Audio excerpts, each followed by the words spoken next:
네, 반갑습니다. 오늘은 트럼프 대통령의 방위비 분담금 인상 논리의 근거에 대해서 살펴보겠습니다.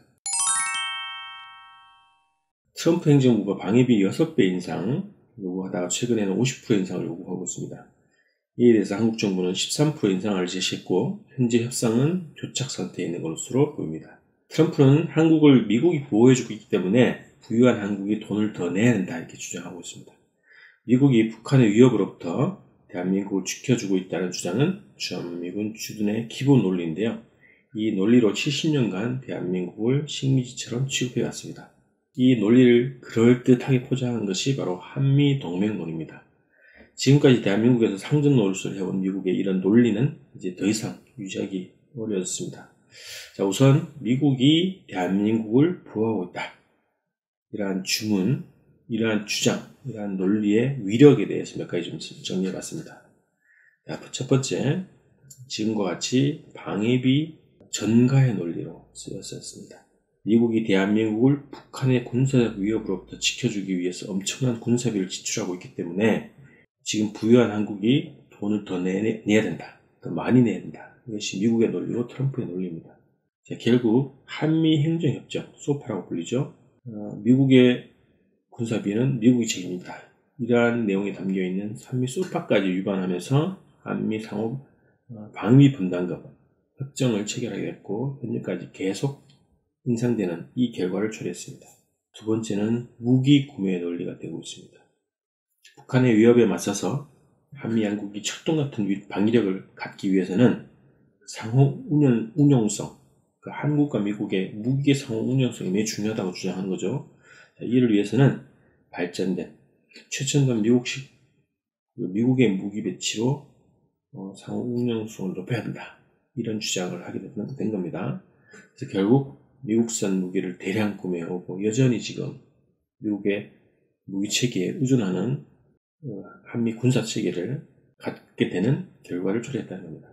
자, 세 번째는 한미 간 경제협력이라는 미명하에 수입 강요의 논리가 되었습니다. 자, 철동 같은 한미 동맹을 경제 분야에서도 실천해야 한다. 그래서 한미 FTA 체결로 귀결이 됐죠. 한미 동맹을 강화하기 위해서는 경제 분야에서도 똑같은 논리로 한미 동맹을 강화해야 된다. 그 위해서는 경제협력의 미명하에 미국의 일방적인 위협 압력을 받아들일 수밖에 없는 그런 결과를 초래했다는 겁니다. 자, 네 번째로 한미 워킹그룹 설치 운영의 배경이 됐다는 겁니다. 한미 워킹그룹이 출범할 당시에 이런 얘기가 한리가 됐습니다. 한반도 및 영내 평화, 안보의 핵심 축으로서 한미 동맹의 중요성을 제어하겠고 한미 워킹그룹을 통해서 한미 공조와 협력을 강화하기로 했다. 자, 결국 한미 워킹그룹을 통해서 남북관계 중단, 차단되는 그런 결과를 초래하게 됐습니다. 이게 모두가 미국의 보호를 받고 있다. 미국이 대한민국의 보호국이다. 이러한 논리의 위력에 의해서 나타나는 한국과 미국 관계의 현실입니다. 이것이 미국의 보호입니까? 지배입니까? 수탈입니까? 미군 주둔 75년 되는 지금 현재 상황에서 우리가 손익계산서를 좀 따져봐야 될 때가 되었다고 생각합니다. 그리고 오늘의 현실 정확히 보고 미국이 주장하는 대한민국 보호론의 실상을 정확히 봐야 된다고 생각합니다. 자, 미국은 더 이상 대한민국을 지켜줄 수 없습니다. 최소한 2018년 11월 29일 이후에 미국의 해구사는 무력화되었습니다. 자, 한반도를 보호하고 있다는, 한국을 보호하고 있다는 가장 핵심적인 미국의 군사적 체계가 해구사 아닙니까? 그런데 이것이 2018년 11월 29일 이후로는 완전히 무력화되었다. 이런 겁니다. 자, 북의 핵 보유가 선언이 됐고 실험이 됐습니다. 수소탄 실험까지 진행이 됐습니다. 잠수함에서 발사하는 잠수함 탄도미사일 시험도 성공했습니다. 대륙간 탄도미사일 실험을 여러 차례 했죠. 결정적으로는 화성 15호라는 대륙간 탄도미사일이 11월 29일, 2018년 11월 29일 발사 성공을 하면서 명실공히 핵무력 국가로 되었다. 그래서 군사적으로, 물리적으로 미국이 대한민국을 지켜줄 수 있는 상황은 물 건너갔다. 이렇게 된 겁니다. 자, 오히려 미국 본토가 북의 회귀를 받는 그런 국면으로 뒤바뀌어 버린 겁니다. 핵국가 대 핵국가의 대결로 바뀐 것이 한미관계 실상입니다. 미국은 스스로를 지키기도 굉장히 버거운 상황으로 몰린 거죠. 자, 이것은 미국 스스로 밝힌 입장에서도 확인될 수 있습니다. 2019년 1월 폼페이오 국무장관이 이런 얘기를 했습니다. 2019년 1월이면은 2018년 1차 북미 정상회담 이후에 2차 북미 정상을 한 달 앞둔 그런 시기입니다. 폼페이오는 언론에 나와서 이렇게 얘기합니다. 우리는 북한과의 대화에서 진전을 이루고 있다. 미국 국민들에 대한 위험을 어떻게 하면 계속 줄여나올 수 있을 것인가에 대한 많은 아이디어로 대화하고 있다. 궁극적으로는 미국 국민의 안전이 목표다. 이것이 북미 대화의 목표라고 하는 겁니다. 북의 위협을 줄이는 것이 미국의 목표라고 하는 겁니다. 그해 2월달 이렇게 얘기합니다. 완전한 비핵화는 미국 국민들의 안전을 위해 타협할 수 없는 미국의 목표다. 이게 다시 한번 강조했습니다. 결국은 북의 위협으로부터 미국의 안전을 지키는 것이 북미 대화의 목적이고 미국의 최우선적인 군사적 목표다. 이렇게 주장하는 겁니다. 북미 관계가 완전히 뒤바뀌어 있는 겁니다. 이럼에도 불구하고 미국이 여전히 번번스럽게 사기질을 이어가고 있는 겁니다. 자, 그들의 역사 자체가 그러하니까 거짓과 공작 없이 하루도 지탱하기 어려운 나라가 미국 아닙니까?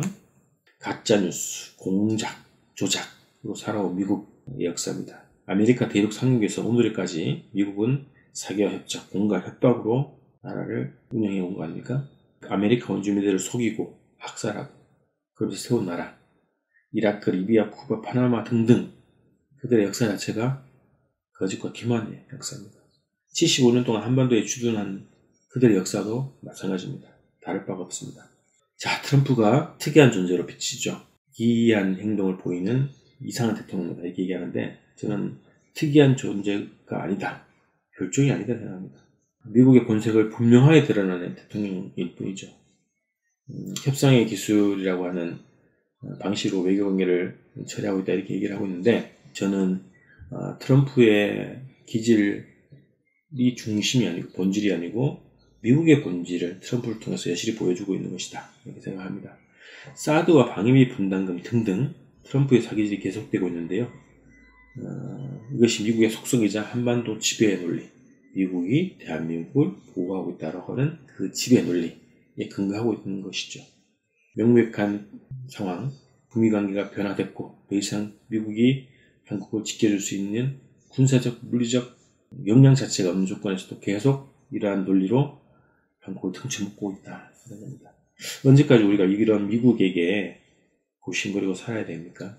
미국에 대한 환상과 공포에서 벗어나야 됩니다. 우리가 우리 자체로 살 길을 찾아야죠. 아무도 우리를 대신해 줄 수 없고 우리를 지켜주지 않습니다. 지켜줄 수가 없습니다. 미국의 그 논리 자체가 성립되지 않는 상황입니다.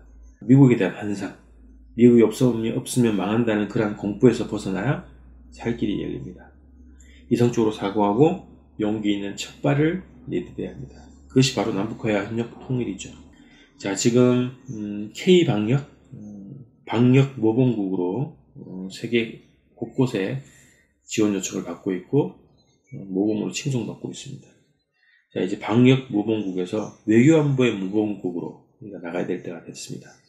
우리가 무엇이 못나서 미국이 구심거려야 됩니까? 미국의 세계는 더 이상 없습니다. 미국이 주도하는 세계는 이제 없습니다. 그러한 세계는 끝났습니다. 이제 우리 민족이 응비하는 시대를 만들어야 됩니다. 못할 것이 없고 남과 북이 힘을 합치면 충분히 가능합니다. 코로나19 사태로 미국의 민낯이 낱낱이 드러났습니다. 더 이상 미국에게 의존할 수도 없고 미국이 우리 한국을 지켜준다는 물리적 근거도 없고 군사적 근거도 사라졌습니다. 이제 우리 민족 자체의 힘으로 우리 민족이 단결해서 우리 민족의 시대를 펼쳐나가는 그러한 우리 대한민국이 됐으면 좋겠습니다. 다음 주 월요일 날 방송에서 뵙겠습니다. 고맙습니다.